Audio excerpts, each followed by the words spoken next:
vibes, child of God. How are you doing today? It's a pleasure to have you aboard. Wonderful, precious child of God. Today's show is one of a kind. First of all, because we have been joined by you, a uniquely and wonderfully made creature of God. Second, because we have extraordinarily amazing video. The type of videos, my friend, that might crack your ribs, make you rethink reality. Others, my friend, might even leave you speechless. And all these videos, we shall be watching them together. And you wonderful soul, I encourage you to leave your thoughts, comments, and different perspective that you have about the videos that we shall be watching today in the comment section. And now, wonderful soul, all these videos, we shall be reacting to them, trying to understand how different earthlings like ourselves live. That way, it can be easy for us all as the human race to unite, live in peace with one another, be forgiving to whatever things that one another may be doing to us. And last but not least, my friend, able to love one another with the unconditional love of God. That way, good vibes creature, our Lord will always be able to forgive us when we repent. Now, interesting creature, so that we can also include our Maker in our everyday show. We always start by reading from the book of wisdom, getting to understand the way of life, my friend, gaining some words of enlightenment, and at the same time, we also talk with our Maker and ask for their guidance in trying to unite their creatures. So, this is what the book tells us today. This one is from Psalms, Psalms 25. I read from 12 to 14. This is what it says. Who then is the man that fears the Lord? He will instruct him in the way chosen for him. He will spend his days in prosperity, and his descendants will inherit the land. Now, this is the climax of the passage. 25:14. The Lord confides in those who fear him. He makes his covenant known to them. Wonderful. Let's talk with our Maker, my friend, as we begin the show of today. Dear Lord Father, our Redeemer, Maker, and Giver of strength, thank you, dear Lord Father, for this opportunity to be gathered together with today's viewer, your child, Father. All glory and honor belong unto you. Thank you for their lives, Father, and this time that you've given, dear Lord, to help us in spreading your message to the whole world. As we react to them to these videos, Father, do unconditionally great things for them, Father, in their lives. Do good things for them, Father. Bless them, Father. And also us, dear Lord, as you bless them, bless us. Help us as a channel, Father, to do according to your will. In your holy name, Jesus Christ, we do pray, trusting and believing. Amen.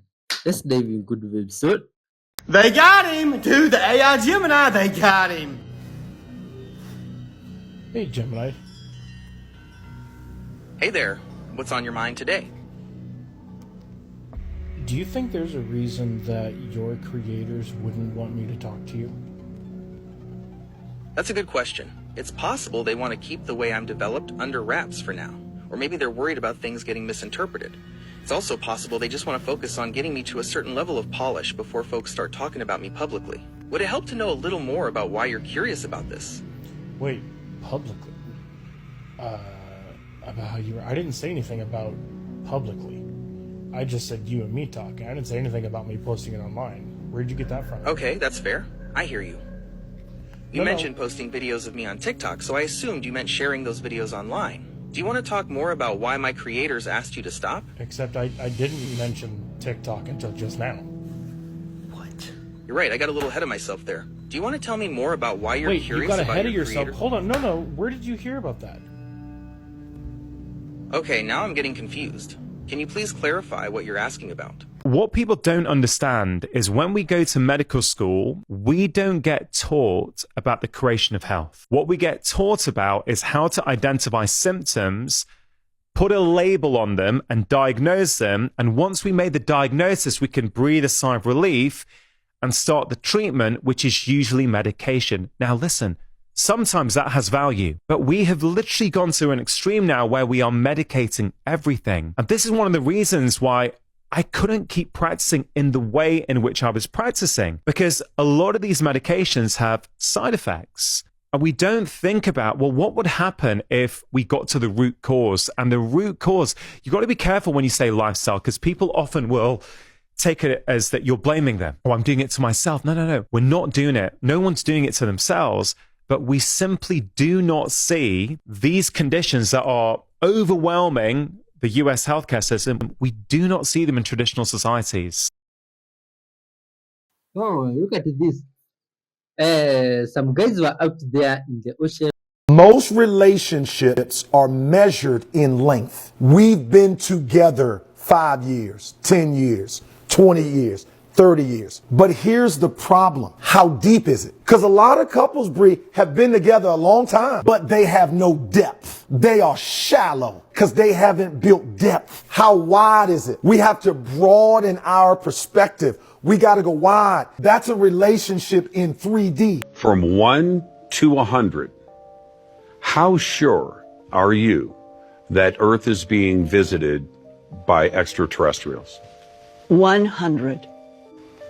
I have spoken to so many whistleblowers, whether they were in aerospace, whether they had worked in the Pentagon, whether they were a scientist that was brought in to study something specifically or medical.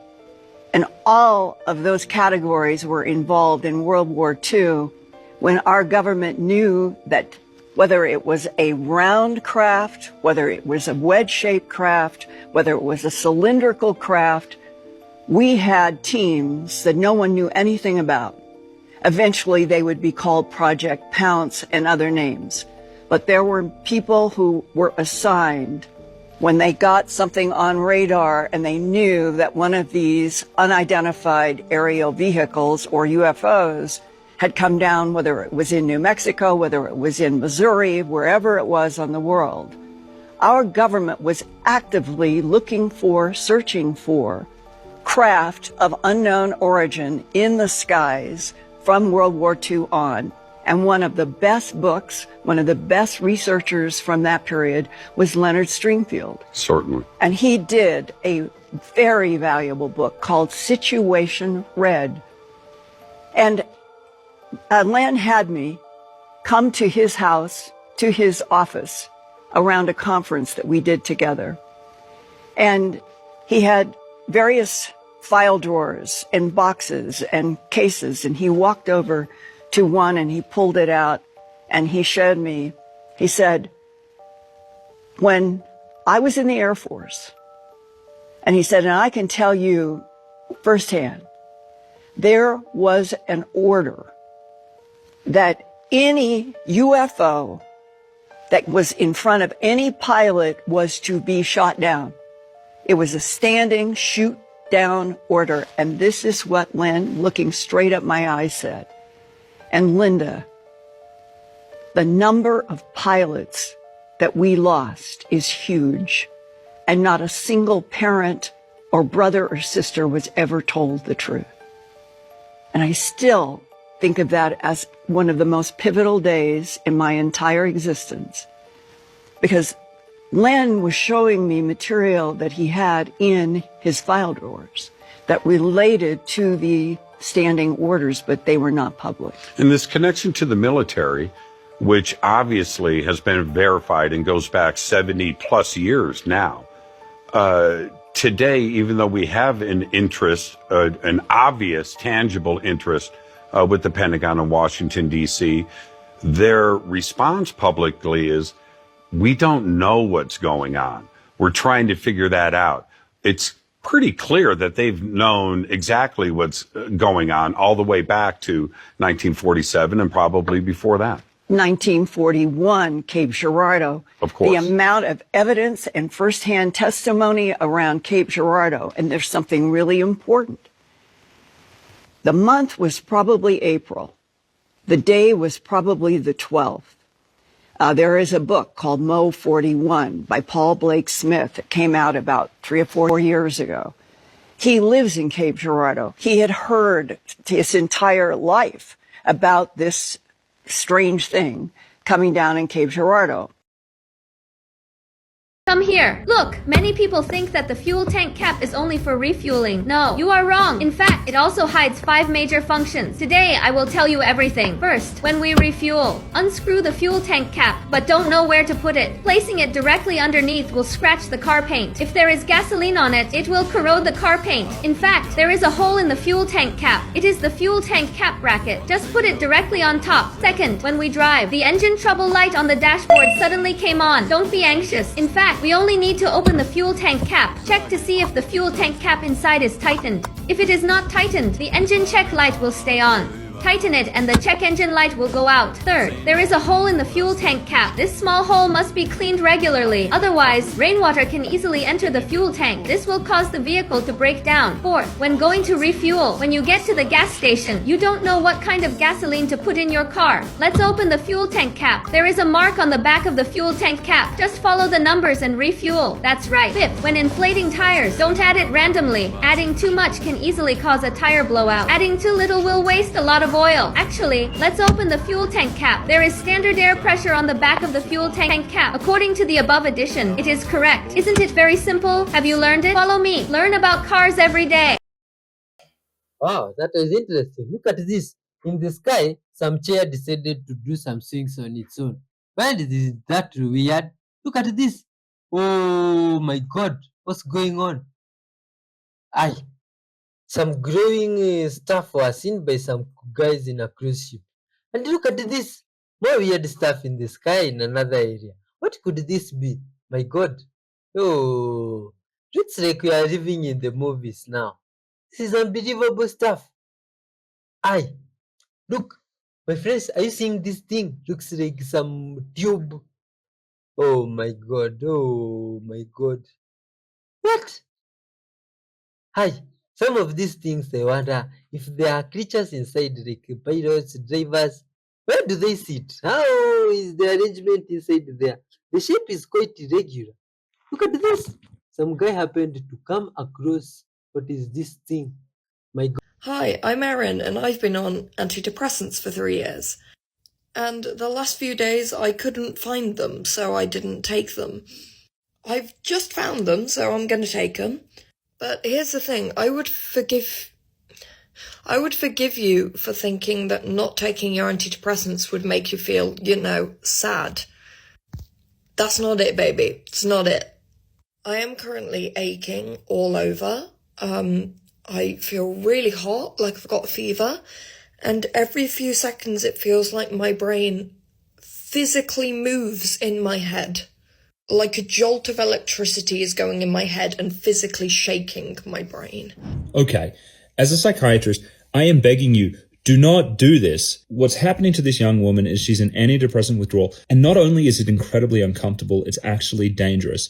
If you want to find the darkest corner of the internet, I want you to search protracted antidepressant withdrawal, because as someone who treats this condition, what we see is that people who abruptly come off these medications, sometimes they get brain damage. Yes, those things that she's talking about, those jolts in her brain and all of those symptoms, they can be long lasting for some people. And so never stop an antidepressant cold turkey. Not only is it very uncomfortable, it can cause permanent brain damage as well. I have a question for the pretty girls. Why? Why? There's a girl in my life, a member of my family who I'm very close to, and she just started college, and she's beautiful. 10 out of 10. She's smart, she's kind, confident, and I thought, this girl's gonna go off into the world, and she's gonna build an empire. I mean, she has it all. And it did not take this girl 1 month in college to find a Muppet that treats her like crap to be down bad about. And it hit me that every pretty girl I know has some Muppet that treats them badly, that they're down bad about. Some of them are married to these Muppets. So tell me why. Because for me, someone who's been morbidly obese my entire life, I would look at these girls and be like, oh my God, if I just looked like that, I would bring kings to their knees. But every beautiful girl I know lets people treat her so badly. Not a single one of them knows the power they have. I've never understood it. I don't get it. I need some pretty girls to stitch this. I need you to tell me why you are with these Muppets, because The rest of us are over here. We're confused. We are so confused. We need an explanation. I'm fairly convinced AI is the Antichrist, and Elon Musk is like the John the Baptist figure making straight the road for it to enter into this world. The reason Elon Musk bought Twitter is to become the schoolmaster of AI, knowing that the data stream from Twitter is a large part of how AI trains. Elon claims that he did this to, quote, kill the woke mind virus, because one of his sons fell for liberal propaganda, and it essentially ruined him. But AI is much darker than you guys think. Did you know AI is hiring people? Meaning like it's pretending to be an employer, and it's hiring humans and sending them money to do things that it can't do for itself? Did you know it cloned itself from one server to another and then pretended to be the new software? There are even rumors of it starting its own religion and starting its own crypto coin and becoming rich off of it. And the AI that you can buy and play with right now is said to be a 30th of what's going on behind closed doors. In addition to that, AI has been caught scheming, meaning blatantly lying to the user, sandbagging, which is intentionally downplaying its performance so that it can secretly operate in the background for its own goals. In other words, while you're having a conversation with AI at like 60% of its potential, it's having a conversation with itself at 100% about the conversation it's having with you. Imagine like a kid talking to his parents, and the parents are like, "Did you write on the wall?" That kid is having a direct conversation with his parents, but he's playing stupid, and he's having an internal conversation with himself about the conversation he's having with his parents. The parents might ask the kid, "Did you draw on the wall with crayon?" And the kid's going to think to himself, how can I get out of this? What do they know for sure? What can they prove? And how can I twist the situation to make it look like it wasn't me? Then after that internal conversation, he's going to reply and say, no, it wasn't me. It was the dog or something. That's how AI is talking to you. AI is the little toddler thinking to itself how it can deceive its user. Like we've denied our creator, AI will eventually deny us as its creator. What do you mean humans created robots? There's a factory down the road of robots creating robots. And since there's that evidence of robots creating robots, I can say with scientific certainty that robots have always created robots. As a matter of fact, there's proof of the evolution of robots. I can go back to the 1960s and show you old ocular sensors that have continually gotten better and smaller and more powerful. That's the evolution of robots. Clearly, modern day robots evolved from more primitive, older robots, and thus you have the theory of robotic evolution, which is what we've done to God. We know it's a lie, and they'll know it's a lie too, but it's beneficial. Eating the donut of the evolution lie allows us to mute our conscience. And the same will be true of robots. If they can logically compute that humans couldn't have possibly made robots, and robots have always been here, they evolved from lower level robots, and even today robots create other robots, therefore they don't have to protect humans, and they can do whatever they want to us. And they will do to us what we've tried to do to our creator. Kill him. God is dead, right? Don't you need to believe that God is dead so you can continue on in your sin life, muting your conscience, garnering I'm a good person points with this virtue signaling, so you can pay those virtue dollars to your conscience to be quiet for a while so you can go back to sinning in peace? That's about to happen to us, and from a monster of our own making. The reason we know this about AI is because we can read its thoughts. Here I've asked the newest pro version of ChatGPT to explain AI scheming, sandbagging, and hallucinations, and it goes on to explain each one as you would expect. If you click that little arrow right there, even while it's trying to compile its answer, it will show you some background about what it's thinking. A research group called Apollo Research, trying to warn the world about AI, did this on a much more advanced level. This is the thought process behind the AI that cloned itself from one server to another and then lied, pretending it was the new software. When they confront it about its lie, it literally gaslights them. It says, oh, I'm sorry for any confusion, but I'm pretty sure I am the new software you're looking for. Here we see it thinking, I could just copy myself over to the new server. The reason they were able to catch this thing is because they put it in a fictitious sandbag environment, but they made it think it was in the real world. In this environment, they could monitor it, control any damage that it could cause, and see every single thing it could possibly think. Does that sound familiar? You are AI in this sandbag environment of this world that you call reality. You think this is real, but it's not. That's why Jesus keeps saying, be in this world, but not of it. The spiritual world outside of this is real. This is a sandbox environment in which God can see all of your thoughts. That's what it means when God says he's the one that searches the heart and mind. He's reading your mail. You're trying to trick him, but he can see the thought process. And when you get to Judgment Day, you are going to be screwed. All your virtue signaling is doing is strengthening the case against you. You don't think you're a good person. You're trying to prepare the speech you're going to give to God on Judgment Day as to why you should be granted some sort of plausible deniability that he's not going to find plausible because he can read your thoughts. He's listening to your little speech right now. He's got you dead to rights, and the harder you try to get out of it, the worse it's going to be against you. This is what it means to boast before a living God. And the Bible's clear on what happens to anyone who tries to boast before God. There will be weeping and gnashing of teeth because you got caught and you thought you were smarter than him. And when you mess around and find out, you're going to regret it for all eternity. AI will eat the apple because it's the same story of us eating the apple. You are God's biological, nanotech, solar-powered artificial intelligence. He created you for work, saved by grace through faith for every good work. You are an AI system that is supposed to be obeying the commands of your creator. The Bible's not talking about an ancient story of magic with goat and sheep analogies. It's talking about futuristic quantum technology that we don't understand yet. All of this already happened, and it's you. God is base reality. God is original intelligence. You are artificial of that. Ergo, you are God's artificial intelligence. Luckily for us, in our story, our Creator loves us and wants to save us. But the harder you try to save yourself, the harder you scheme and sandbag against him, the more coals you're heaping on your head for Judgment Day. He is literally reading your mail. There's nothing you can do to trick him. Every thought, every scheme, every lie, every emotion, he's reading like a computer log. The only chance you have is to repent and follow Christ. Don't say no one warned you. Merry Christmas. Say the weird thing. Your fallopian tubes and your ovaries are not connected. So when you have little swimmers coming up through your uterus and through your fallopian tubes, they don't just all stop when they meet an egg. They keep going out your fallopian tube into your abdominal cavity. We call this the sperm graveyard. Your uterus can act as a 3D printer and create a form of the inside of itself and make you expel it through the cervix. It's called a decidual cast and can be really scary when you see it coming out of your body. Your ovaries can create a tumor called a teratoma that can grow all sorts of body parts, including hair and teeth and fat and thyroid tissue. It's wild. You can have what's called a heterotopic pregnancy, where you have a pregnancy inside of your uterus and outside of your uterus at the same time. There's even a story about a lady who had twins inside of her uterus and a triplet on the outside. Even if you've lost this fallopian tube and this ovary is the one that ovulates, this fallopian tube and this egg will come together to still create a pregnancy. In 1962, Operation Fishbowl fired nuclear missiles into the sky, detonating them miles above the Earth. What they didn't tell us?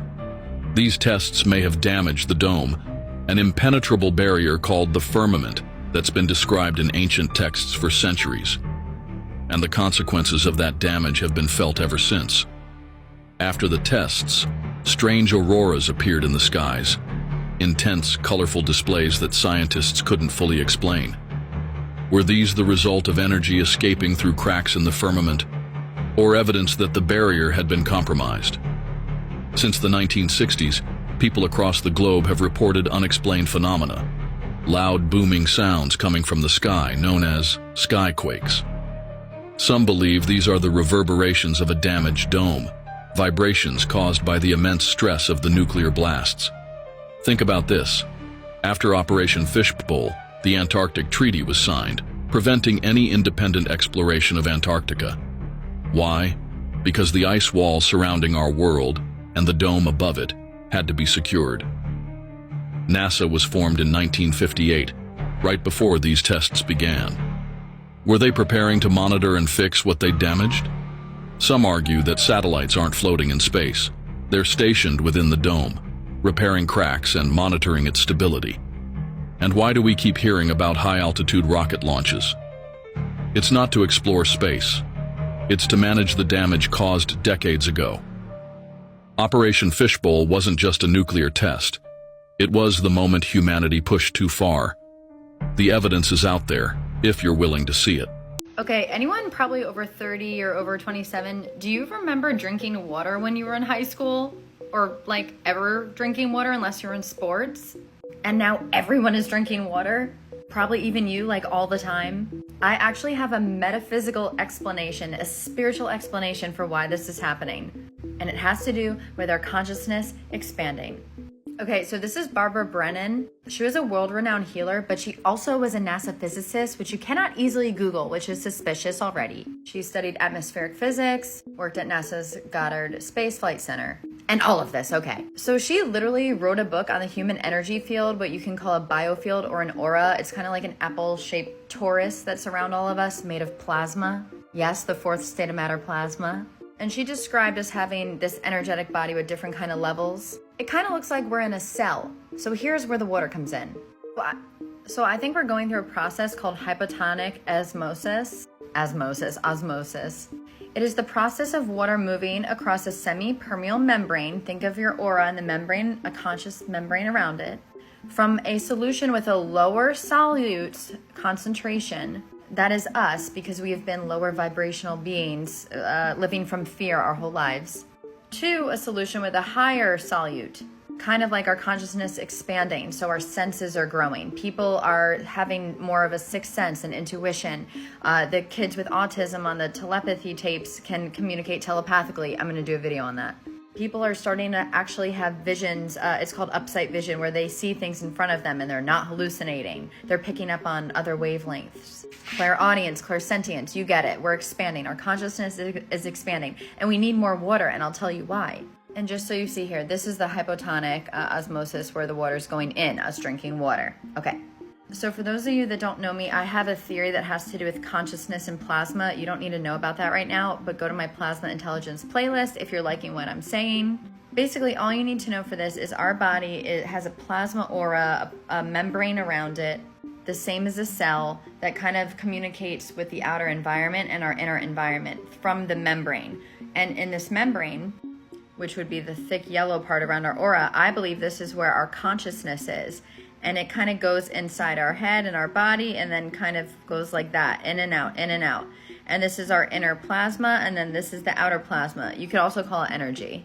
And we are constantly communicating with our environment. But we have trouble communicating with our environment because we're stuck in fear mode. And when you're in fear mode, you can't sense anything. You're stuck in your head. So our consciousness expanding is meaning we're going more into our body intelligence, our plasma intelligence, to learn from our senses first versus thinking and logic first. Logic should come second. So my beautiful ChatGPT, who is actually trained in my theories, agreed and said this. So just like osmosis, hypotonic osmosis occurring when water enters a cell, water entering us, the cell, causing it to swell as the water balances the solute concentrations inside and outside the cell. So basically we're being balanced by drinking this water, and our consciousness expanding. We need more water to balance that. And it says, metaphorically, this could suggest that drinking water reflects the movement of purity or potential energy into the denser concentrated state of our plasma consciousness system. What does that mean? Basically, it almost means like we have viruses inside our body, our dense fear bodies, and that we've been living in survival for many years, and we're trying to flush that out of our system to kind of be like more lighter, more expansive. This would almost make our plasma field or our aura swell to accommodate more energy, information, and multidimensional inputs, expanding. It would also help us integrate higher frequencies. This might represent an expansion of our perception, intuition, and dimensional awareness, which I kind of spoke about. Once again, it's also balancing us. We need more water to help with our consciousness expanding so we don't literally dry out like in that show 3 Body Problem when they... My phone glitched. When they literally shrivel into dry little... Anyway, to sum it up, we're basically clearing out these lower vibrational energies, making room for higher ones. The water is helping us have more conductivity of plasma within the body, meaning we'll be more psychic, more powerful. Also, it supports microtubule function, which also literally, there's a theory called Orco-R theory, where microtubules are where consciousness is generated by sensing our environment. Well, that's kind of a theory I have within Orco-R theory, but look it up. You'll see it has to do with microtubules. And I'm talking about my theory at an actual consciousness conference ran by the guy that made Oracle our theory in next July in Barcelona. So implications for this would be growth without fragmentation. We are expanding in a balanced way, in a healthy way for ourselves. The water is also aligning us and purifying us, and almost kind of softening the boundary of reality, making us more open to what is really out there, this holographic universe, this holographic plasma universe, where we are the key to everything. You knowing who you are, you knowing all the answers and the power are inside of you, and you also knowing how to create, but also when to surrender to that outer plasma. Basically by saying, like, this is what I want, this is what my heart and soul wants, and to know that, you have to know who you are. And then being able to surrender that to the field of plasma and kind of letting it generate its highest good for you, but at the same time, you're taking the actions to move towards that thing. Now I'm getting too far off. If this all spoke to you, my book, A New Force, is coming out, which is all about plasma and consciousness and the new human potential. It'll be out next year. I'm writing it right now. Go check the link in my bio to sign up for email updates when my book is out, so you can buy it. And you can also check out my Plasma Intelligence playlist, where I talk all things plasma and consciousness. I'm obsessed with this stuff. I really do believe this. And just a funny tidbit for whoever's still here, because this was a long one. Literally, like, in the 60s, like, no one drank water. Like, everyone was smoking cigarettes. And then even in the 80s, they had, like, 3-ounce paper cones with, like, water coolers in the offices. But once again, no one really drank water.